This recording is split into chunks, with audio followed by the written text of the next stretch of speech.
Sveiki žvėjai. Sveiki žvėjai. Šiandien aš viešiu svečiuose pas Gintarą, mano seną gerą draugą. Netokia jau sena, bet gerą. Kampą pažiūrėsi, bet gerą draugą. Ir šiandieną mūsų taikinys yra lašišinė žuvis, šlakis.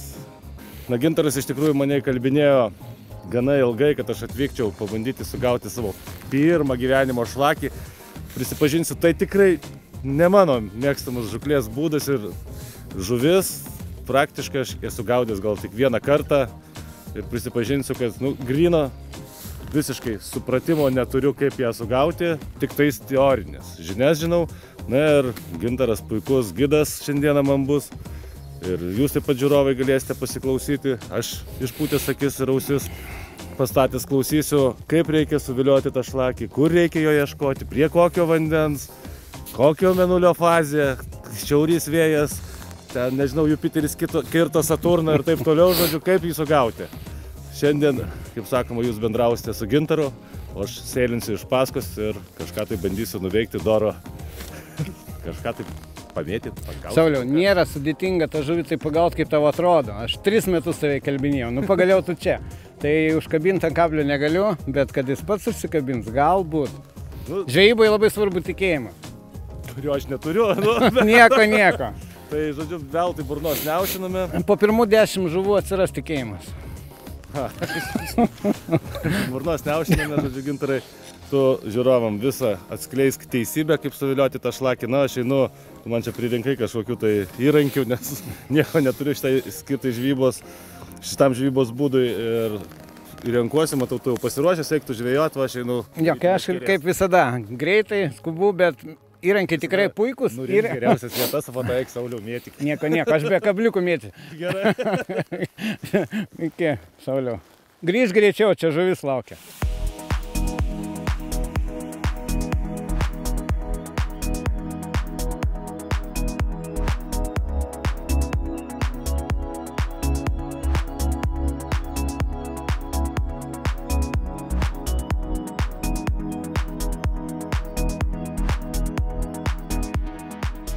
Na, iš tikrųjų man parekomendavo Gintaras ir įrankį, ir masalus, nes, kaip ir minėjau, kad nestipriausias esu šito stiliaus ir žuvies žvejys. Nu, bet visada malonu per gerą orą pabandyti kažkada pirmą kartą gyvenime sugauti šitą žuvį. Kad ir nepagausiu, bent jau pasisemsiu kažkokių tai praktinių ir teorinių žinių, kaip reikia suvilioti tą šlakiuką. Taip. Antiek greitai Gintaras liepė pakuotis ir lėkti, kad net nespėjau normaliai ir susirinkti meškerės. Tai aš tą atliksiu staigiai čia. 2,70 meškerės ilgis, kaip matau. Ryte 3000, 30-ukas arba 3000, kaip koks gamintojas užvadina. Na, toks lengvas, pakankamai lankstus įrankis, išmetimas iki 22 gramų. Nu, kažką šiek tiek lengvai primena lengvo džigo man įrankį.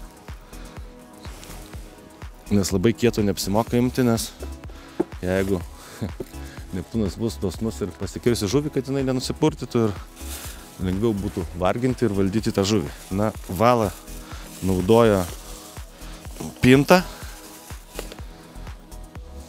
1,2 pagal japonišką diametrą. Tai reiškia 0,18 pagal tradicinį europinį diametrų pintas. Žalios spalvos.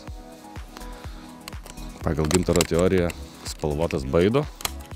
Nesiginčysiu šituo atveju. Galėsiu pasiginčyti, kai būsiu pagavęs nors vieną.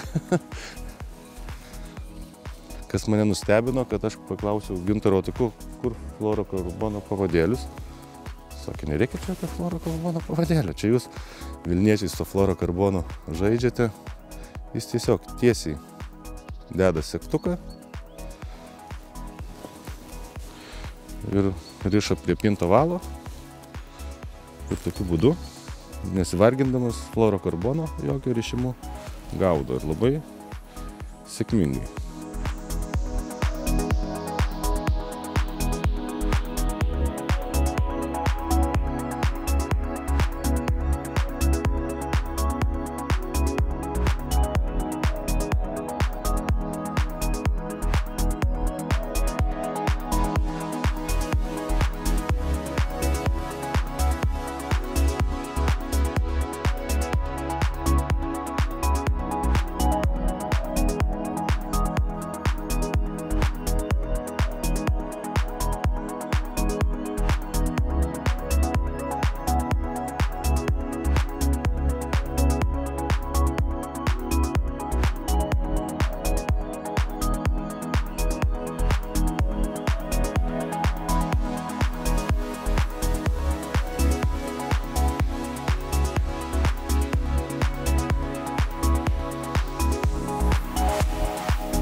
Kažkada tai Gintarą įkalbinsiu atvažiuoti kuojų, pagaudyti su plūdinė meškerė. Pažiūrėsiu, kaip jisai jausis tada. Įtariu, net nežinau, kas ta plūdinė.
Pirmiausia, ką aš darau atvažiavęs prie upės, tai pasižiūriu vandens skaidrumą. Nu, aišku, lygį mes galim pasižiūrėti internete dabar. Beveik visų upių lygiai fiksuojami. Tai mes jau žvejodami žinom, ten, koks lygis turi būti, bet skaidrumą nenumatysi.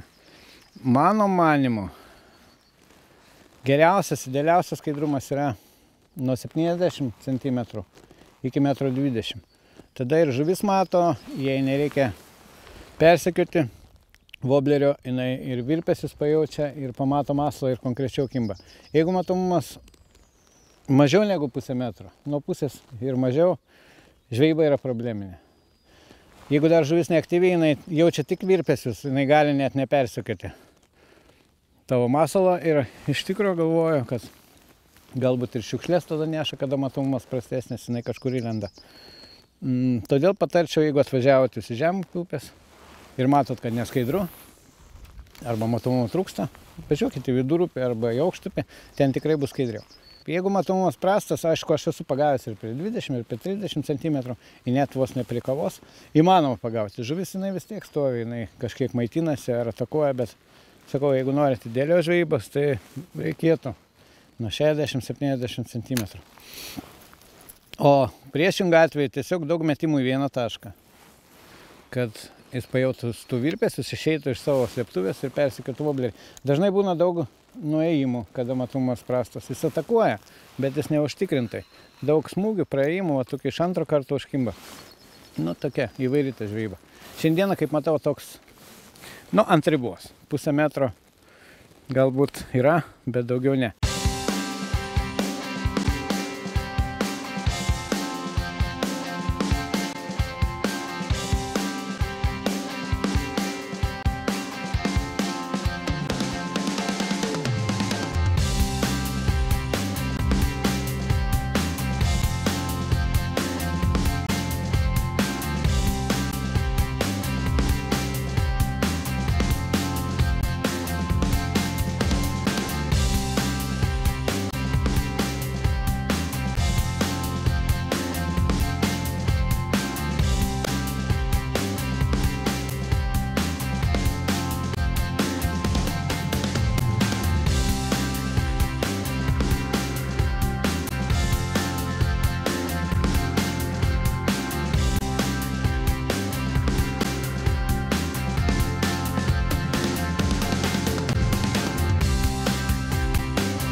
Va, pakeitėm vietą, šiek tiek skaidresnis vanduo ir iš karto atsiranda tikėjimas, kad ta žuvis ir savo mato ir jaučia virpesius.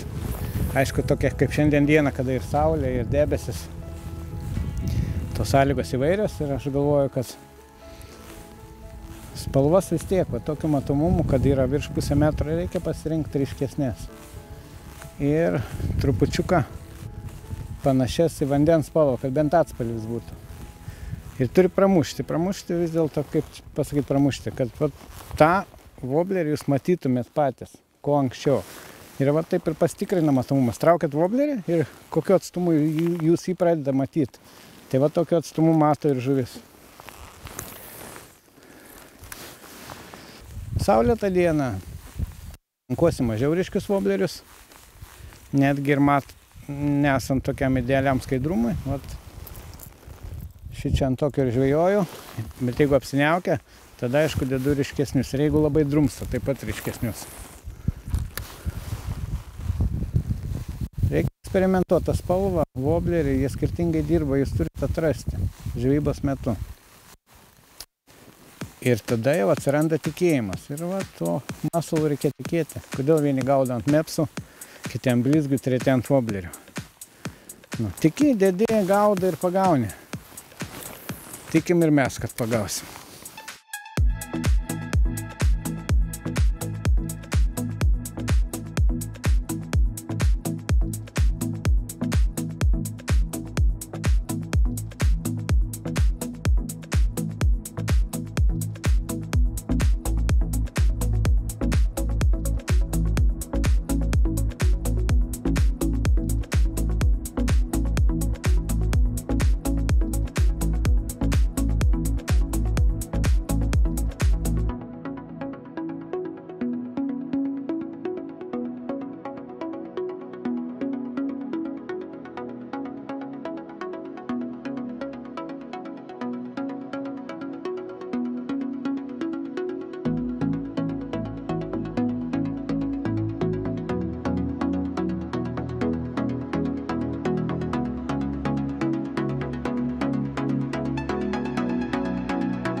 Atėję į bet kurią perspektyvą vietą, pradedama gaudyti šiek tiek metimų prieš srovę. Tada pravedame, paduodami, pateikdami masalą prieš srovę ir sekantį metimą, jeigu nebuvo jokio judesio, mes darome šiek tiek žemiau. Ypatingai jeigu yra kliūtis, va, kaip mato teglė, kurią reikia apgaudyti. Tiesiog sekantį metimą darome apie 20-30 cm žemiau pasroviui. Ir po truputį vedame iš lėto, užskandiname ir paskui iš lėto vedam. Tai svarbu dėl ko? Dėl to, kad kiekvienas prieš žuvis, lašiša, šlakis, jį turi labai jautrią šoninę liniją. Ir virpesiai juos pasiekia pradžioje, jis nepamato masalo, jis pajunta virpesis, jis aktyvėja ir tada pradeda masalo ieškoti. O jūsų vobleris gal 3-4 metimų žemyn eindamas, jis įplaukia į jo zoną ir tada jūs sulaukite kibimo. Jeigu pajutote kokį nors kepštelėjimą, prisilietimą, pakartokit į tą vietą keletą metimų. Aš darau taip. Įsidėmiu kažkokį tai orientyrą kitame krante, į kurį metu. Ir mintyse tiesiog jau žinau, kad aš mečiau į tą šaką, arba aš mečiau, reiškia, į tą iškišuliuką.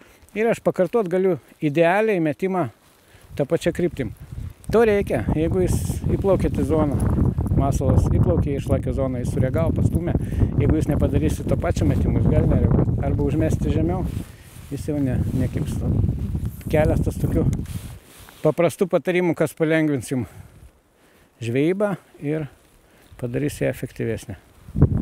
Aišku, jeigu nėra srovės arba lėtesnė ta srovė, jūs galite šiek tiek patvičinti. Tas judesys provokuoja žuvį, netgi neaktyvę, kad masalas iš jo zonos sprunka. Nes ne visa žuvis maitinasi, ir šlakiai, ir lašišos, jie kartais iš agresijos griebia. Arba tiesiog vydami įsibrovėlį iš savo teritorijos. Taip kad, manau, šitaip žvejodami tikrai sulauksite kibimų.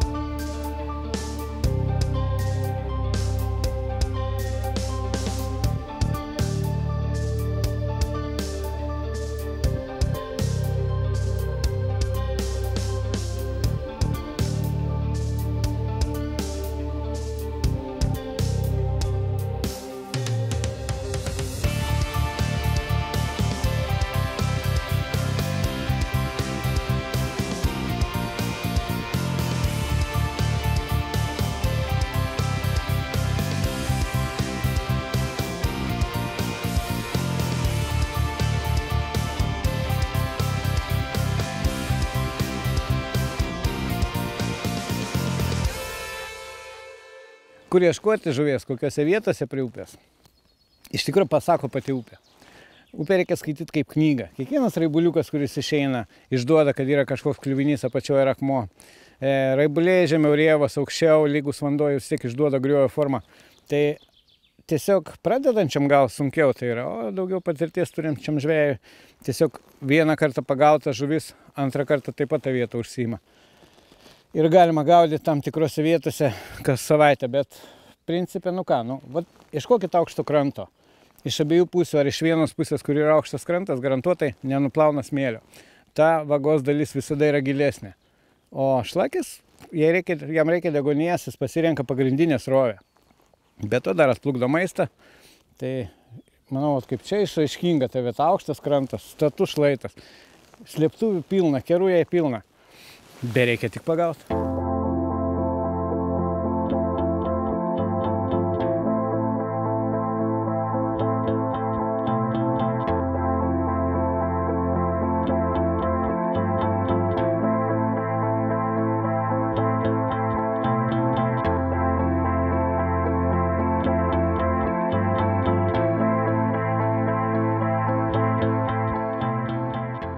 Kada matomos prastesnės, išilginiai metimai gal nėra tokie efektyvūs.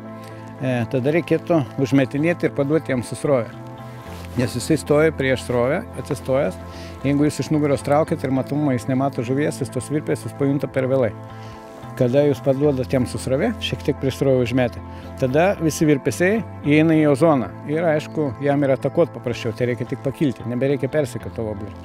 Tai manau, kad tiesiog reikia žvejoti, bandyti. Praeini vėduoklę, išilginį metimą ir paskui dar tą vietą su srove. Užvest, kad jam natūraliai įeitų į zoną ir tada dažnai sulaukiam kibimo netgi nedėkingom vandens sąlygom.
Diena įsidienojo ir šiandieną žuklę baigėme.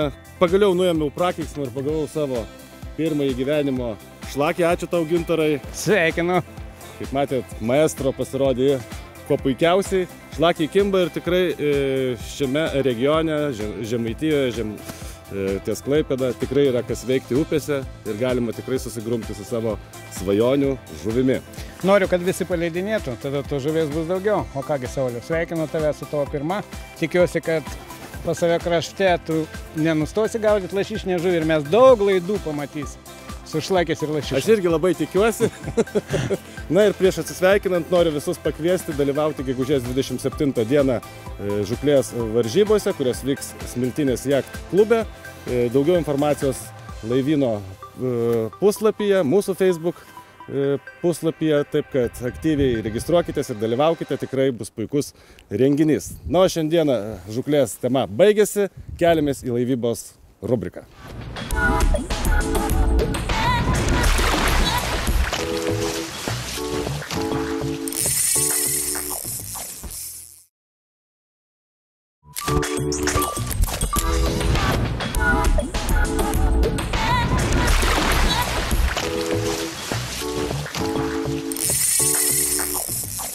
Dar kartelį sveiki žvejybos ir laivybos mylėtojai, kaip visada su mumis laivybos rubrikos vedantysis Darius Bublys iš laivyno ir šį kartą į mūsų rankas papuolė RIP tipo klasės, pavadinkime, kateriukas valtis. Na, Dariau, pirmin, jūsų rankose. Viskas, pasakokite. Ačiū, Sauliau, sveiki, gerbėmieji laivybos mylėtojai. Šiandien mes pašnekėsime apie RIP tipo valtį. Iš esmės, RIP tipo valtis, Rigging Bottom Inflatable Boat, yra toksai valtis junginys, kuriame jungiasi plastikinės valties lietas dugnas ir pripučiamos valties pripučiami bortai, tubos. Dėl to tokiam konstruktyviniai konfiguracijoje ji yra pati stabiliausia ir saugiausia valtis pasaulyje. Todėl, kad šitos oro dešros, oro tubos, jos ne tik išlaiko labai didžiulį svorį ir masę, bet kartu ir puikiai amortizuoja smūgius į gretimą laivą, jeigu gelbėjimo atveju reikia perlipti arba atsitrenkimą į lieptelį ar bet kokį kitą įvykį ir jūs netgi galite sėdėti ant visų bortų. Dėl to tokias valtis jūs galite pamatyti ir jachtų regatų gelbėjimo, teisėjavimo metu, tiek gelbėjimo tarnybos, kariškiai ir kitokios spec tarnybos mėgsta naudoti būtent šio tipo valtis. Kaip vieną iš minuso tokių valčių aš galbūt pažymėčiau vėlgi tuos pačius pripučiamus bortus, balionus, nes jie, aišku, atima dalį vietos. Dadėkime šitą plotį ir tą plotį ir viduje mums sąlyginai lieka mažiau vietos. Todėl kas nori turėti daug vietos ir nepralošti stabilumo, turbūt turėtų rinktis didesnę valtį. Ar tai būtų plastikinė ar aliumininė ir tada jie turės pilną didžiulę erdvę. Skirtingai nuo paprastų pripučiamų valtelių, kai valties dugnas yra plastikinis, jisai leidžia į jį įsukti įvairius, pavyzdžiui, kėdžių stovo lizdus. Jūs galite įvairiose vietose padarę šituos tvirtinimus perkelti kėdę nuo vienos vairavimo vietos į kitą žvejybinę vietą ar jūsų kolegai skirtą vietą.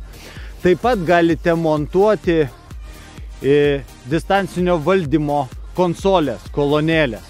Ar tai būtų mažytė iš vamzdžių išlenkta su lentute vairo kolonėlė ir kitiems prietaisams, ar plastikinė su viduje esančiam daiktadėžėm, stiklu, paneliai įvairiems prietaisų rodmenims sumontuoti ir meškerių stovais.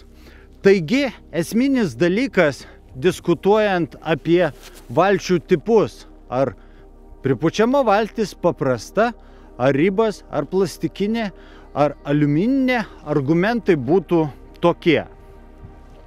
Pripučiama valtis yra gera transportuoti, susipakuoti iki kokių 4 metrų ilgio. Jeigu jau didesnė, 4,20 būna netgi 4,50, gal net 4,80 gamintojai pagamina.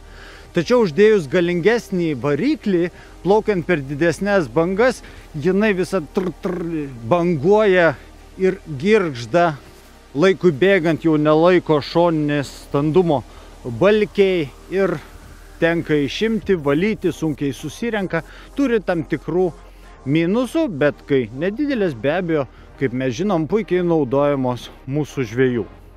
Ribo tipo valtis, kurios pavyzdį matome čionais, yra puikios tuo atveju, jeigu sąlygos yra ekstremalios, labai didžiuliai vėjai, jums nereikia daug vietos ir jūs mėgstate vienas arba su draugu išplaukti į blogesnės sąlygos, bet prarandate vietą. Mano ir kolegų mūsų manimų ateitį turi Lietuvoje aliumininės valtis. Kodėl? Todėl, kad jos yra labai lengvos, 50 kg, jeigu John Boat 1436, 430 valtis arba V14, V16, kurios yra lengvos, jos ypatingai gerai slysta. Ypatingai gerai slysta ant vandens. Aš turėjau vieną kartą neatsargumą, kai išnuomavau pripučiamą baidarį į baidarių žygį ir dėja jisai neįvyko, nes aš pusdienį maliausi bandydamas pavyti visą grupę, tačiau pripučiamo valtis be abejo slysta daug lėčiau negu tai daro aliuminis. Slysta labai gerai ir jame yra daug vietos, palyginus su pripučiamais bortais pripučiamų valčių arba ribų. Tačiau be abejo, kas nori dar didesnių valčių, kad būtų kabina, kurioje būtų virtuvėlė, tualetukas ir taip toliau, ten jau gali būti plastikinės valtis. Taigi, ribai turi privalumus tvirto dugno, kuris nesivartų ir galima montuoti lizdus ir konsolės, yra labai saugus ir stabilus. Šiek tiek nukenčia vieta, bet šiaip tai yra puikiai valtis ir manau tikrai dar ilgus metus bus naudojama mūsų žvejų ir laivybos mylėtojų. O šiandien mes ją atsivežėm čia būtent tam, kad jūs akivaizdžiai įsitikintumėt jos stabilumu ir pamatysite, kiek mažai gylio reikia jai nuleisti į vandenį ir kiek ji yra stabili ir patikima raižyti net įvairiausius viražus ir dūkti ant vandens.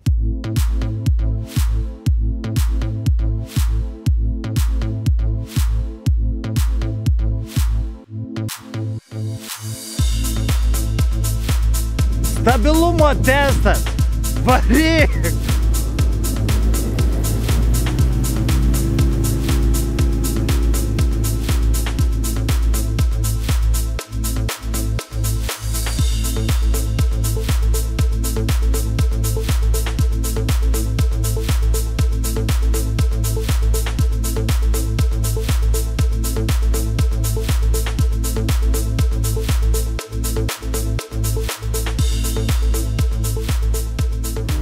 Su ko problemų nėra, tai nėra. Stabilumas ir saugumas yra užtikrintas. Tik su tuo slydimu ir greičiu, su pripučiamais bortais, nekas.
kaip rezultatais patenkintas, nepatenkintas kaip testas? Sauliau, pats viską matei, kol išėjo į glysą taip ilgai su 20 arklių jėgų, kad galima dar buvo papasakoti keletą naujų rubrikų per tą laiką. Tačiau apie stabilumą, tai atsiprašau, aš gailiuosi net, kad nepasiėmiau savo skanaus kapučino. Nes iš tikrųjų, jeigu taip pabandytum išdarinėti tokius fintus aliuminė